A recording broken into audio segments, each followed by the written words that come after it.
Yarns podcast. My name is Lynn and I'm coming to you from Cardiff in Wales in the UK, and this podcast is all about knitting, sometimes crochet, sometimes spinning, but always about fibre arts and full of yarny goodness, lots of things. My dog is growling in the corner, so I apologise for that. I think there's people walking in the street, how dare they.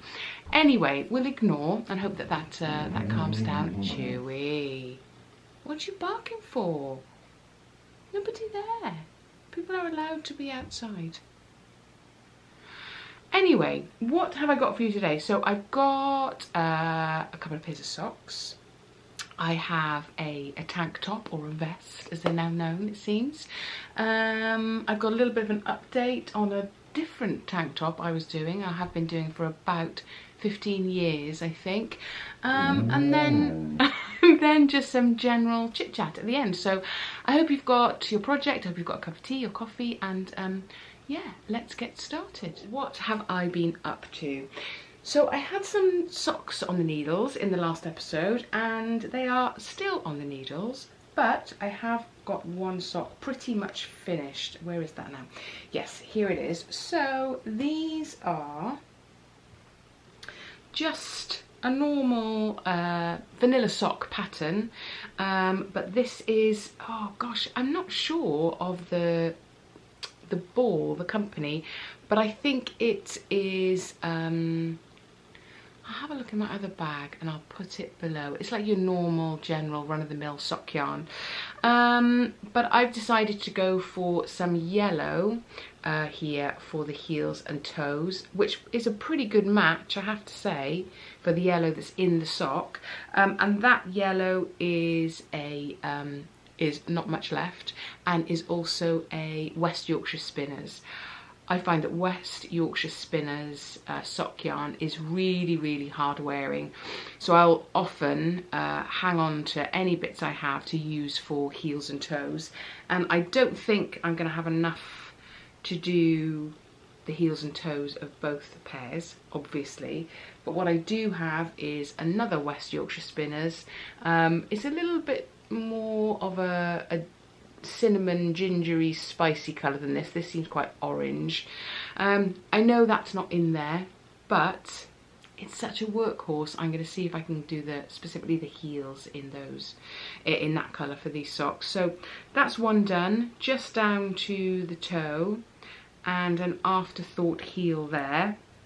I like to knit my socks on the, she says, having seen a dropped stitch, on very small circulars. So I know it's an unpopular opinion, but I do enjoy, these aren't a sock and runder, you know, that you can get, but these are, both the tips are the same length, but I do like the really, really short circulars. I know a lot of people do them on magic loop, a lot of people do them on DP ends, but I do quite like these. And yes, I've always got some DP ends in my little sock bag for the heels if I'm doing heel flap and gusset, or any heel really, especially if you're doing afterthought, and for the toes. But I do quite like these, and when I'm knitting a vanilla sock, I will cast on 64 stitches, I think, generally for me, with a long tail cast on. I generally do a 3-1 rib. But then once I get to the main body of the sock, which is just kind of knitting, stocking stitch, I will go into continental knitting, so with the yarn held in my left hand. So I just find that a little bit quicker, and certainly on these needles, these tiny needles, these tiny little circulars, I find that I can kind of skim along quite quickly. So you haven't got to, you know, shift the needle across if you've got DP ends. If you're doing any sort of pattern, I find DP ends are really, really useful, because you can kind of allocate the pattern bits on different needles, just so that you can kind of give yourself a fighting chance to make sure that you don't miss a pattern, repeat, etc. So you can kind of logistically spread the stitches around your DP ends. But yeah, for a vanilla sock, I find these really good. Yeah, I know they're not that popular. Well, let me know, what is your preferred method? So yes, I love an afterthought heel, because then you can just kind of knit all the way down, knit a big tube. And what I've done is in my knitting notebook, I do like the liner or the lane knitting notebooks, I will always kind of jot down, I've got a kind of a pattern for a sock, not necessarily a pattern for the different phases of the sock, because that's sort of in my head now, but in terms of how long I need the whole tube to be, because what I'll do is I'll get all the way to the end and do the toe, and then here's one I prepared earlier, and then I will measure and put a little stitch marker, because I know that that's where I'll need the heel. So I'll cut into this bit, unpick this side of the stitches to add the afterthought heel, and the afterthought heel is essentially another toe, so you know really how much what size that section is going to be. Maybe not as thin to the end of the toe, but you'll know how many centimeters that is, so that you know how many centimeters you'll be adding here when you add the heel, so you can sort of work out how long you want the foot of your sock to be, and that is where you'll add you'll snip your stitches and pull back. And I find that's a really simple way of doing a sock quite quickly, because you can just take it with you, carry on down, do a whole tube before you decide where the heel goes. And once you've done that a couple of times, then you know your measurements, so you can just jot them down in your notebook to save time. Does it save time? I think so, but there we go, that's just me. Although I do like I do like a heel flap and gusset, in order, you know, that kind of shielding around the heel of the sock is very nice, and they're a lot more sturdy maybe. I don't know, but actually maybe not on these, or maybe on these, I'm not sure. I'm going to try a different heel pattern that I can't remember where I've seen. I thought it was in this book, The 52 Weeks of Socks, by Lane or Liner. I don't know if you can see that now. But I can't quite find it. So maybe it isn't in this book. Maybe I've misremembered. Excuse me, I'm going to grab a quick drink. But there's a different version of a heel, which I think I'm going to try. And I think I have somewhere, excuse me, somewhere upstairs. I've definitely done this once before, and I really enjoyed the heel it made. So, you know, when you're doing a hat and you're decreasing for the crown, and you've got like 4 or 5 points where you decrease so that it kind of slowly works to the crown. Well, you can do the same sort of thing on a heel. Now, you're probably all sat there going, yes, yes, yes, where have you been? But if you haven't, I know, genius. So you can do that so that you don't get the back of a heel flap and gusset in the same way. You don't get the kind of the parallel lines like you get in a normal afterthought heel, which is essentially the same as a toe, isn't it? So you get that kind of little ridge down the side, which is all very nice, very pretty. But what you get is more of a spiral, like you get on the crown of a hat. And what that does is it sort of cutches your heel a bit better.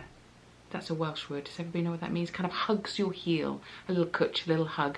Kind of hugs your heel.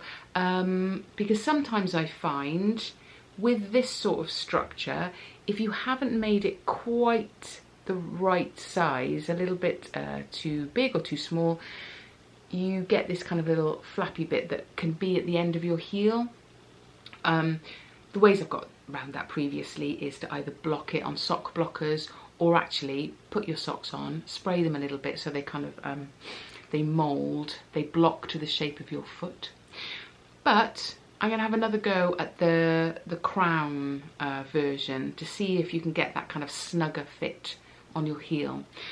So if you've tried that, let me know, I'd be interested. But yes, so I don't really know why I've ended up with 2 essentially pairs of socks. I'm obviously a bit lackadaisical about getting the heels done. But yes, I think I'll continue with this tube, get to the toe. This one is for my husband, so it's slightly longer.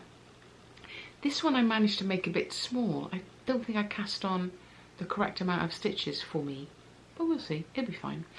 Because they feel a little bit small. So these were made out of Gumi 50, which I do have the ball band here.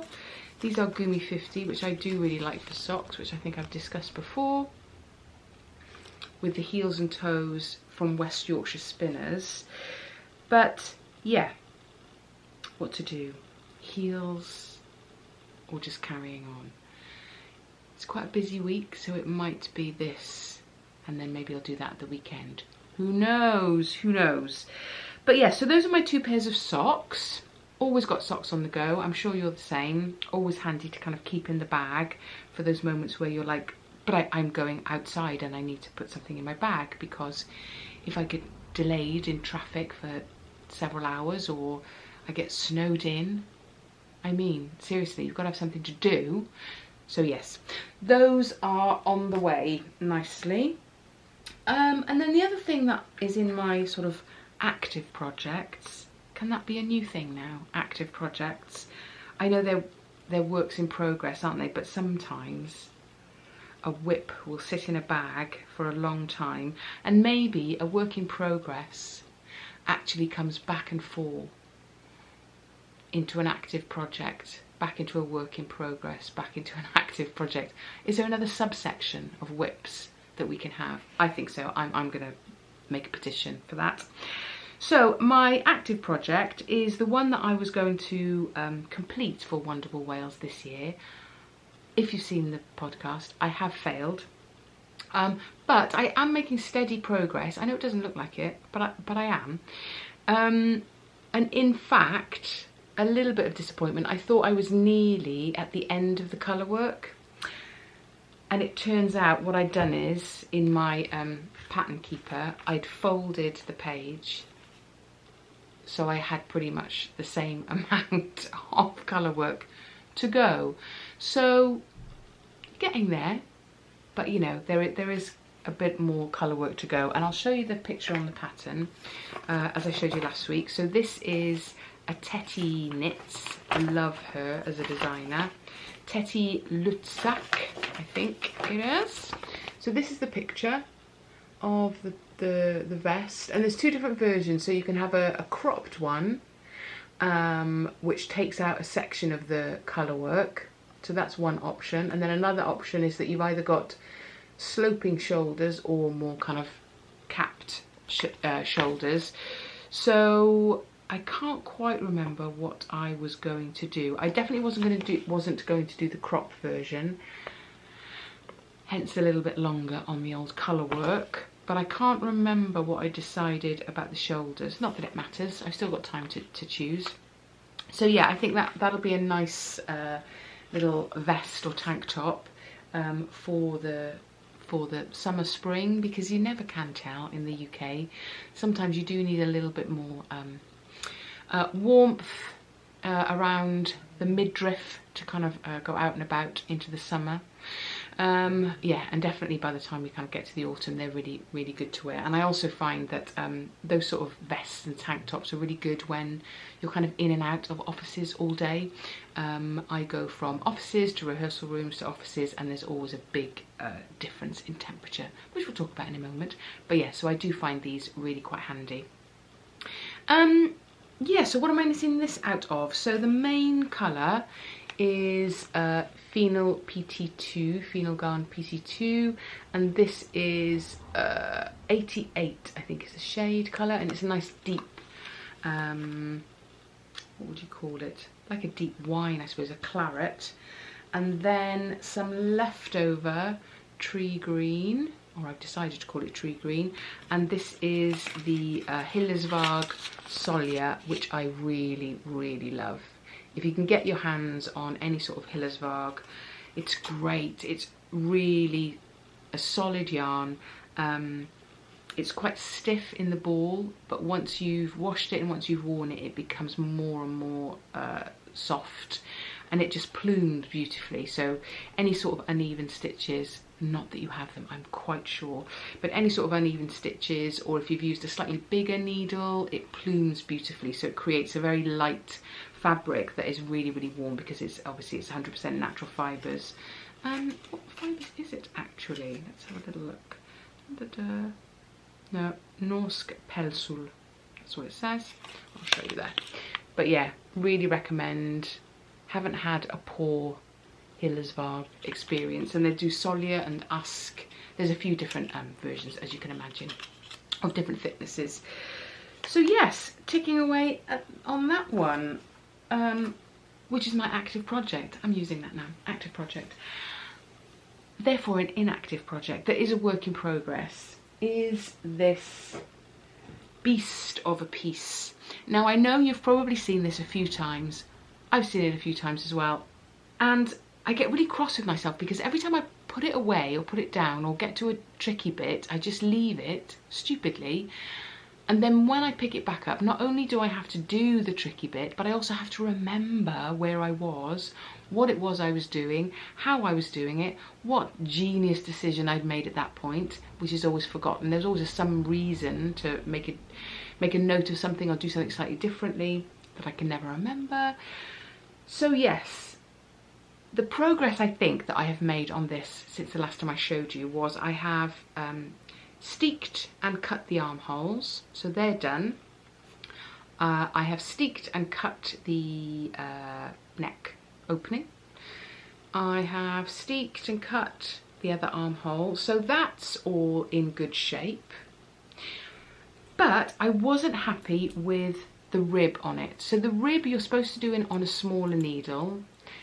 I can't even remember where the blinking pattern is. I think it was from, yes, from the Shetland journal. You know the journals? If I can find the number of the journal, I will put it down below and put the designer details down below. But yeah, you're supposed to do it on a smaller needle, the rib at the bottom, which I did, but it was just pulling it in too much. I knew that it was just going to be tight then on my hips, and I prefer a more boxy shape. So I cut it off. I cut it off. So I thread my needle back through the last row before the ribbing, and bearing in mind you start at the bottom and work up, so it's bottom up, so you can't really unravel in the same way. So I put my needle through the last row before the ribbing, and then I just cut it off and balled it back up, because I like the colour for the ribbing. It was just that I had gone down that needle size and it just didn't look right. So now I need to kind of do that again, do the ribbing again. And I also then will need to pick up around the armholes and around the neck to, can you hear my dog snoring? He is absolutely fasto. We went for a walk today and he swam in the river for the first time. I don't think he meant to. We've tried to get him to swim. He's not keen. And he's a Cavapoo, so he's got poodle in him and spaniel in him, so he's a water dog. But yeah, he just got a little bit out of his depth. We panicked. Can you hear him? We didn't show it though. We were very brave. And then he just swam himself back to shore, obviously, because he's a dog. He knows how to do these things. But yes, it was a very big moment, and then he just went crazy. I think the adrenaline kicked in and he was just like zoomed out, zoomed away. So yes, anyway, sorry, I digress. Yeah, so I've got to do the neckline and the sleeves. As we already know, that goes back into the work in progress, into the inactive projects. Oh, but it's so lovely, isn't it? It's there's a lot of work that's gone into there. What's the matter with me? Yeah, I need to get it done. Need to get it done. But I do really, really love this, and maybe I need to pledge to myself that I will wear this to the next Wonderwool Wales. So you can hold me to account, and hopefully I will. It will happen. It will happen. It will happen. We will make it so. So yes, need to kind of get to grips with that one. But I think I will cut my teeth, as it were, on getting the Teti one finished, getting those socks finished, and then I'll feel like I've accomplished some stuff. I can power up into this project to get my head around it, and hopefully it'll be the summer by then. Not an ideal time to work with woolly fibres, not that we ever really have a very warm summer, but it might give me a little headspace. So really, those are all the projects that I have in motion, as it were.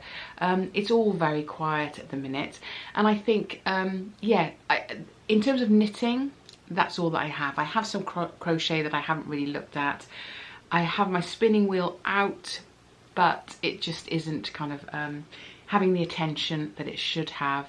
But who knows? I will try to get back into stuff, and which I'll talk about in a second. So if you're just here for the knitting and the possible patterns, then thank you so much for joining me. And if you popped along and said hello to me in Wonderwool, thank you so much. It was really lovely to speak to so many people. Kay in the coffee queue, people outside by the food trucks, just wandering around on the stalls. Yeah, it was really lovely to see everybody. So thank you ever so much for popping by and saying hello.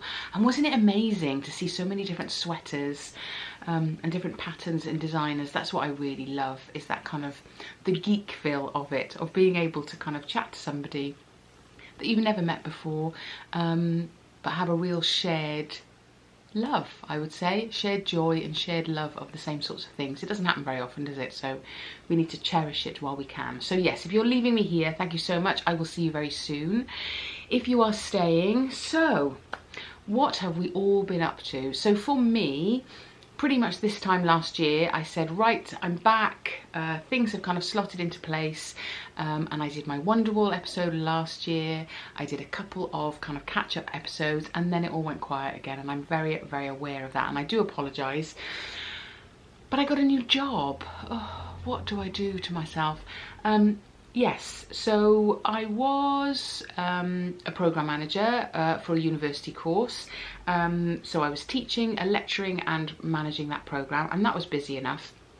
And then a job came up for essentially head of school, so academic director, head of school, whatever you want to call it, which manages a kind of a whole portfolio of courses.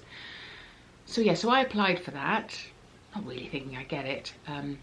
And got it. So that's great, but now I've got to do it.